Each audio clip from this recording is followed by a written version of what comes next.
नमस्कार, आप देख रहे हैं हमारा डिजिटल प्लेटफॉर्म और मैं हूं आपकी अपनी गरिमा, हाजिर एक बार फिर से आपके बीच एक नए वीडियो को लेकर के। दोस्तों, उत्तर प्रदेश के झांसी से इस वक्त एक ऐसी सनसनीखेज जो मामला है वो सामने आया है, जिसने न सिर्फ जीएसटी विभाग बल्कि पूरे प्रशासनिक सिस्टम की साख पर बड़ा सवाल खड़ा कर दिया। क्योंकि ये मामला सिर्फ 70 लाख की रिश्वत या 1.5 करोड़ की डील तक सीमित नहीं, बल्कि ये उस पूरे सिस्टम की कहानी है जहां कानून का पालन कराने वाले ही कानून को बेचते हुए रंगे हाथों पकड़े गए। दरअसल झांसी में केंद्रीय जांच एजेंसी सीबीआई ने भ्रष्टाचार के खिलाफ एक बड़ा और निर्णायक एक्शन लेते हुए सीजीएसटी विभाग के भीतर चल रहे एक पूरे सिंडिकेट को बेनकाब कर दिया। मामला सेंट्रल जीएसटी की करोड़ों रुपए की टैक्स चोरी से जुड़ा हुआ है दोस्तों, जहां एक निजी फर्म पर भारी टैक्स चोरी का आरोप लगाया गया था। लेकिन इस केस को नियम और कानून के मुताबिक अंजाम तक पहुंचाने के बजाय इसे दबाने और रफा दफा करने की तैयारी की जा रही थी। सीबीआई को इस पूरे खेल की गुप्त सूचना मिल गई। जीएसटी विभाग के कुछ अधिकारी अपने सरकारी पद और रुतबे का दुरुपयोग कर आरोपियों को बचाने के बदले मोटी रिश्वत मांग रहे। जब जांच आगे बढ़ी तो सच सामने आया। उसने हर किसी को हैरान करके रख दिया, क्योंकि बताया गया कि पूरे मामले को खत्म करने के लिए करीब 1.5 करोड़ रुपए की रिश्वत तय हुई, यानी कानून की कीमत सीधे 1.5 करोड़ रुपए लगा दी गई थी। और फिर इस केस का सबसे बड़ा मोड़ सामने आ गया दोस्तों, कि जब मंगलवार और बुधवार की दरमियान रात जब इस डील की पहली किस्त के तौर पर 70 लाख रुपए दिए गए और लिए जा रहे थे, उसी वक्त सीबीआई ने पूरी योजना के साथ जाल बिछाया और 2 जीएसटी अधीक्षकों को 70 लाख रुपए की रिश्वत लेते हुए रंगे हाथों पकड़ लिया।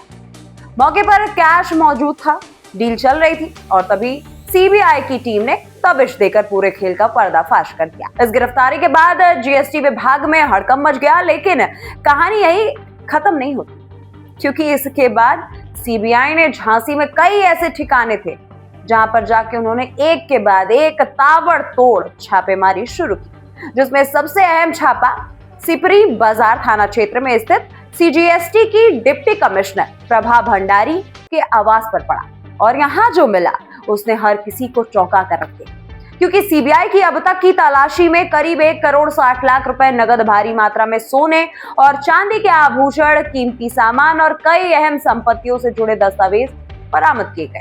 जिस घर को देख करके कोई ये अंदाजा भी नहीं लगा सकता था कि यहाँ से ऐसा कुछ होगा, उसी घर से दोस्तों जेवरात और नकदी के बौछारें निकलने लगी। जैसे ही इस छापेमारी की खबर झांसी में फैली, लोग हैरान रहे। अब अगर हम बात करें इस पूरे केस में गिरफ्तारी आरोपियों की, तो सबसे बड़ा नाम है प्रभा भंडारी, जो सीजीएसटी की डिप्टी कमिश्नर है और 2016 बैच की आईआरएस अधिकारी है, और उनके साथ अनिल तिवारी जो सीजीएसटी के अधीक्षक है, अजय कुमार शर्मा एक और जीएसटी अधीक्षक, नरेश कुमार गुप्ता जो इस मामले में जीएसटी से जुड़े वकील बताए जा रहे हैं, और इसके बाद नाम आता है राजू मंगतानी जो मैसर्स जय दुर्गा हार्डवेयर के मालिक है, यानी सरकारी अफसर, वकील और कारोबारी।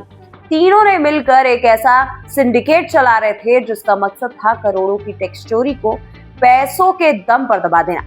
सीबीआई ने सभी आरोपों को खिलाफ भ्रष्टाचार निवारण अधिनियम के तहत मामला दर्ज कर लिया है, और अब जांच एजेंसियां ये पता लगाने में जुटी हुई हैं दोस्तों कि इस सिंडिकेट के तार सिर्फ झांसी तक सीमित है या फिर इसके लिंक दूसरे शहर और बड़े अधिकारियों तक भी जाते हैं। फिलहाल बरामद नकदी, जेवरात और दस्तावेजों की गहन जांच जारी है, और सूत्रों के माने तो आने वाले दिनों में इस मामले में और भी बड़ी और चौंकाने वाली खुलासे जो है वो हो सकती। ये मामला सिर्फ कुछ गिरफ्तारियों का नहीं था दोस्तों, बल्कि इस सिस्टम की ईमानदारी पर, प्रशासन की जवाबदेही पर और उस भरोसे पर सीधा सवाल खड़ा करता है जो आम आदमी कानून और अधिकारियों पर उठाते। अब देखने वाली बात यह होगी दोस्तों कि जांच कितनी गहराई तक होती है, और क्या इस बार भ्रष्टाचार करने वाले सच में अंजाम तक पहुंच पाते हैं, या फिर ये केस भी बाकी मामलों की तरह फाइलों में दबकर रह जाएगा।